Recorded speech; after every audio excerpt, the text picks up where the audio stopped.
is asking about gaming with Naeem. तो एक साथ देखते गेमिंग विद नईम की वीडियो विथ नाइम गेमिंग विथ नाइम यार। सो गाइस मैं यहाँ पर खेल रहा हूँ बांग्लादेश के one of the best Free Fire player Naeem Alam के साथ। Naeem Alam the first MP40 legend of India sir. और आप लोग देख रहे हो बेटा गेमिंग यूट्यूब चैनल। और आज अपन खेलने वाले हैं स्क्वाड मैच में मेरे साथ खेल रहे हैं नईम आलम जो कि बांग्लादेश के बहुत ही बेहतरीन प्लेयर है। और यहाँ पे हमारे one and only Naeem Alam. Who is Naeem Alam?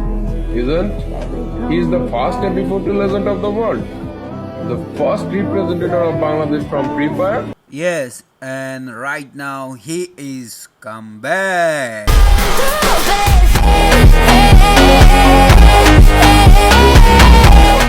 তোমরা যারা পুরনো ফ্রি ফায়ার অডিয়েন্স আছো তোমরা হয়তো সবাই হচ্ছে নাইম আলমের নাম শুনেছো, কিন্তু বর্তমান সময় নতুন অডিয়েন্স কয়জন বা নাইম আলমকে চিনে।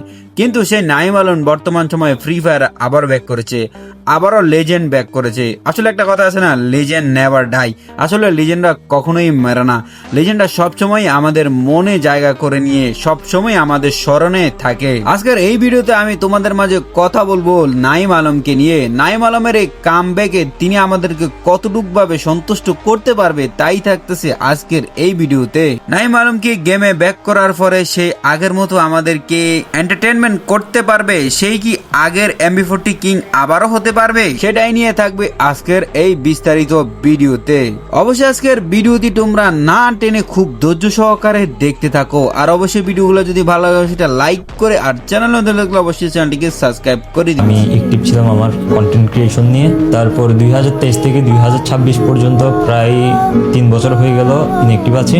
যদি আমি 2023-এর সেই তারই মাঝে সে লিজেন্ড উপাধি পেয়েছে তার অসাধারণ গেম প্লের কারণে, তার অ্যাগ্রেসিভ গেম প্লে, এমনকি তার MP40 হেডশটের কারণেই ফ্রি ফায়ারের সর্বপ্রথম ওয়ার্ল্ডের মধ্যে MP40 কিং হিসাবে আমাদের এই নাইম আলম পরিচিতি পান। শুধু নাইম আলমের এই একটা পরিচিতি না, নাইম আলমের এই পরিচিতির মাঝেই পুরো স্পোর্টস দুনিয়া বাংলাদেশকে চিনতে শুরু করে। তারপরে আস্তে আস্তে এক এক করে সবাই কিন্তু বাংলাদেশকে জানতে শুরু করেছে, হ্যাঁ বাংলাদেশও স্পোর্টস হয়। কিন্তু হঠাৎ একদিন নাইম আলমের বিদয়েতে আমাদেরকে আফসোসে রেখে গিয়েছে। কিন্তু তোমরা কি জানো নাইম আলমের বিদয়টা কেন ছিল?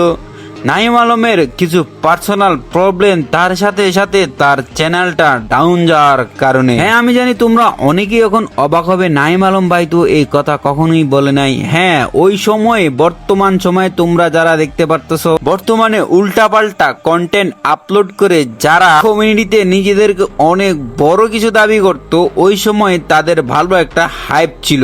তখন আর মানুষ তেমন একটা গেম প্লে ভিডিও অথবা এই ধরনের ভিডিও দেখতো না। ঠিক তখনই নাইম আলম আমাদের কাছ থেকে বিদায় নেয়। এখন বর্তমান সময় আবারও তিনি ব্যাক করেছেন।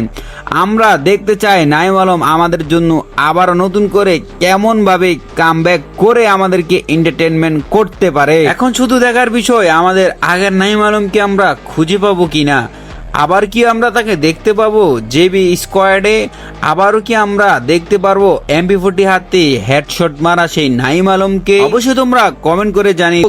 সো গাইস এই ছিল আমাদের আজকের ভিডিওটা যদি ভালো লাগে অবশ্যই লাইক করে দিও, আর চ্যানেল নতুন থাকলে অবশ্যই চ্যানেলটাকে সাবস্ক্রাইব করে দিও।